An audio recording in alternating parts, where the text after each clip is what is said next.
अरे चलाना तो 18 चला लेना, कदर कुंदन की घटती नहीं कसौटी पर चढ़ाने से, और हीरा कभी फूटता नहीं घनों की चोट खाने से। और आज 12 नहीं 18 चले, चल भी रहे हैं। देख रहे हो आज तो ये स्थिति है, जो भी नया पंथ निकलता है वो कबीर साहब की वाणी को लेकर चलता है।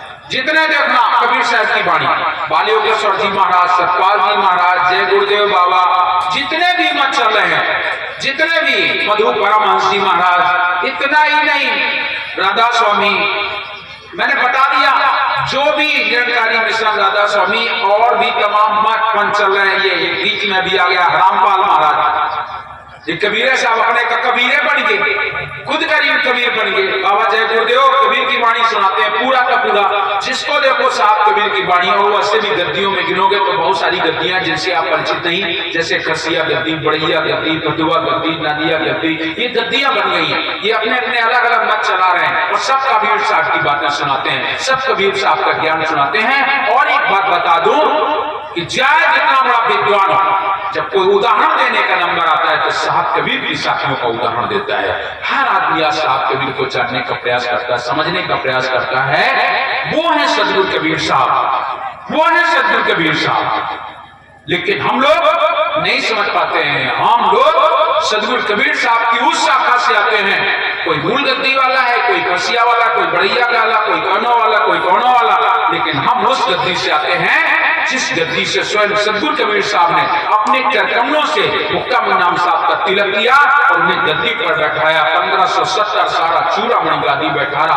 धर्मदास साहब को 42 वंश का वरदान मिला, उसकी परंपरा आज भी चल रही है। और उनके 15वें वंश गुरु जो प्रकाश मीनाम साहब 16वें वंश गुरु के रूप में उदित मीनाम साहब, ये जो कैलेंडर आपके सामने टंगा हुआ है इसमें वंश गुरुओं के नाम लिखे हैं। ये वंश गुरु हो चुके हैं और उनके स्थान भी हैं, ऐसा नहीं कि नहीं, समाधियां अभी हैं। उस परंपरा से ये कबीर पंथ चलती है। और आज कबीर धर्मनगर दामाखेड़ा जिसका मूल केंद्र है। तो बता दिया, निरंजन जी ने वरदान मांगा, सतयुग त्रेता द्वापर में पंथ चलाएं, साहब बोले नहीं चलाएंगे। इसके बाद बोले कलयुग में तुम कौन पंथ चलाओगे? बोले कबीर पंथ चलाएंगे। बोले तुम एक कबीर पंथ चलाओगे, मैं 12 चलाऊंगा। साहब बोले 12 नहीं तो 18 चला। फिर साहब आगे चलने लगे। जब आगे चलने लगे तो निरंजन जी घबरा गया, ये तो कह रहे 18 चला देते। तो फिर कहने लगा एक बात और, बोले क्या? कलयुग में तुम जाना तो पहले मेरी स्थापना करा देना, बाद में तुम अपनी पूजा कराना। साहब बोले जाओ आओ करा देंगे, या करा देंगे। और करा दी 2 तरीके से। जगन्नाथ मंदिर की स्थापना सदगुरु कबीर साहब की आशावाड़ी से हुआ है।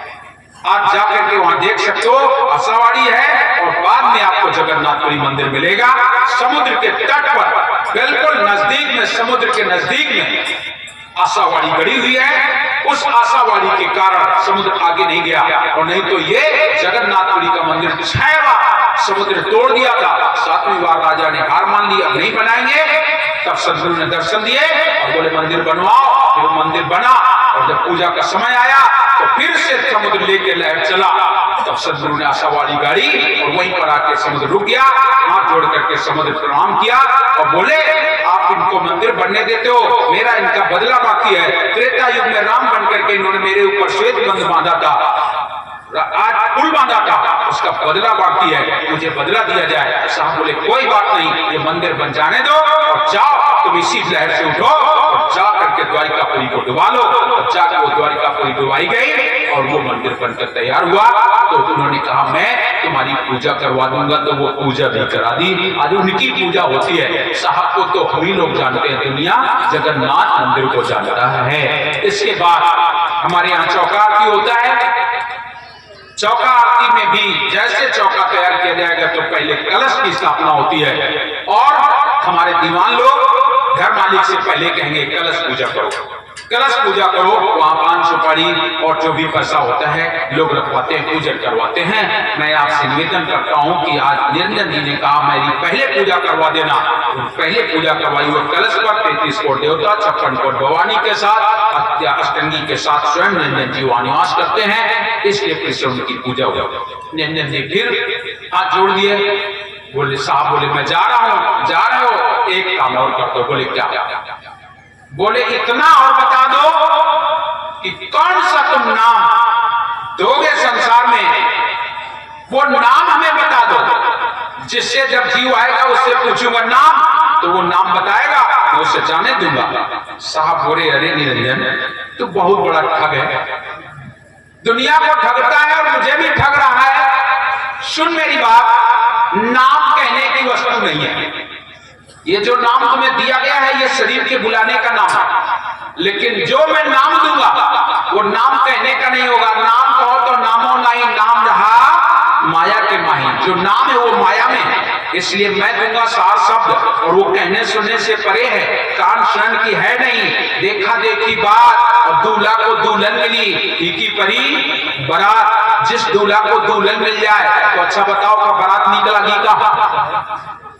ऐसे जो लोग सार शब्द पा जाते हैं फिर उसे दुनिया से कुछ लेना देना नहीं होता है, फिर तो आनंद अनुभव करता है। इसलिए और जो दूल्हा दुल्हन के मिलने में जो सुख की अनुभूति होती है वो किताबन में लिखी है का, किताबन में लिखी है का, कोई पढ़ा सकत है, कोई बता सकत है, कोई दिखा सकत है, नहीं बता सके नहीं दिखा सके। वो आनंद की प्राप्ति तब होती है जब व्यक्ति के जीवन में सार शब्द आता है, जब वो नाम प्राप्त होता है, तो जो सुख उसे प्राप्त होता है वो किसी को बता नहीं सकता है। इसलिए नाम कहने की वस्तु नहीं है। हमारे यहाँ बहुत सारे लोग कबीरपंथी हैं।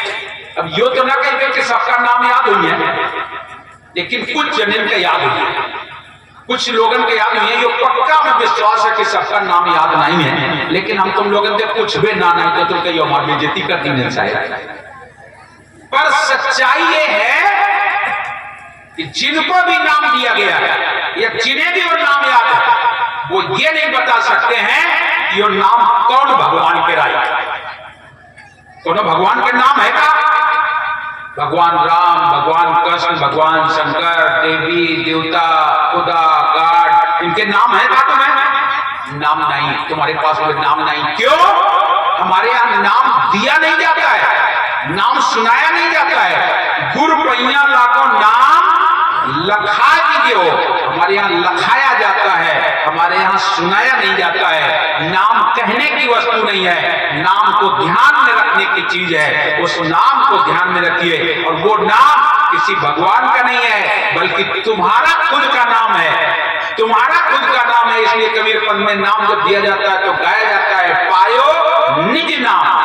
हम अपना नाम भूले हैं इस संसार में, अपना रूप भूले हैं इस संसार में, अपना घर भूले हैं, अपने मालिक को भूले हैं। साहब वही तुम्हें याद दिला रहे हैं, तुम्हें तुम्हारा नाम बता रहे हैं, तुम्हें तुम्हारा लोक बता रहे हैं, तुम्हें तुम्हारा पुरुष बता रहे हैं। वो निज नाम दिया जाता है, इसलिए उस नाम को साहब बता रहे हैं, निरंजन जी बता रहे हैं, साहब निरंजन को बता रहे हैं, निरंजन वो नाम कहने की वस्तु नहीं है, सुनने की वस्तु नहीं है, वो तो नाम जानने की वस्तु है। इसलिए नाम बताया नहीं जा सकता है। मैं तुम्हें नाम का प्रभाव बता दूं, तो निरंजन बोला बता दो।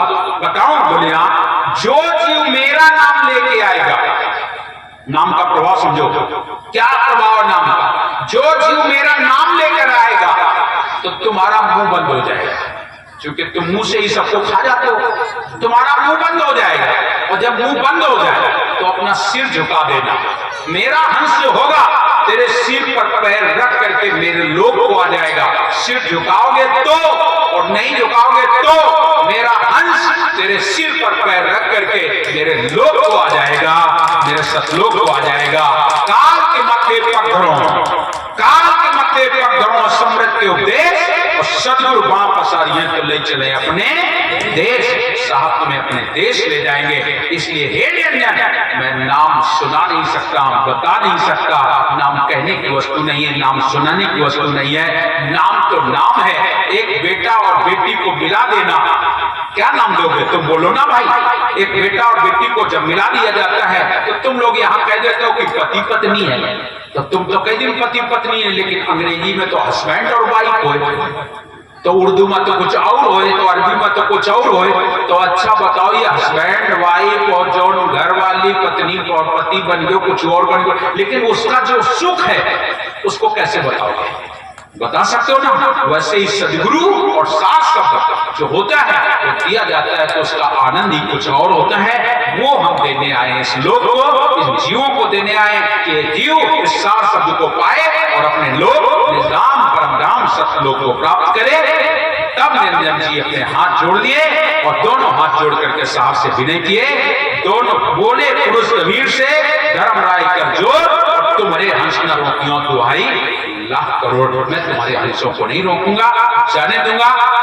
वहां से साहब आगे की ओर रवाना होते हैं। निरंजन अपने लोक में रह गए। अब देखिए महामाया के पास साहब आ रहे हैं और महामाया क्या करती है, इस बात को बताने से पहले एक भजन का लाभ लेते हैं। इसके बाद में मैं तुम्हें बताता हूं कि सद्गुरु कबीर माया के पास आ गए और अद्या महामाया का क्या स्वरूप है, कैसे माया साहब को रोकती है और क्या क्या साहब के साथ करती है, उस विषय पर आपसे चर्चा करें। इससे पहले आइए भजन का लाभ लेते हैं। साहिब बंदगी साहिब।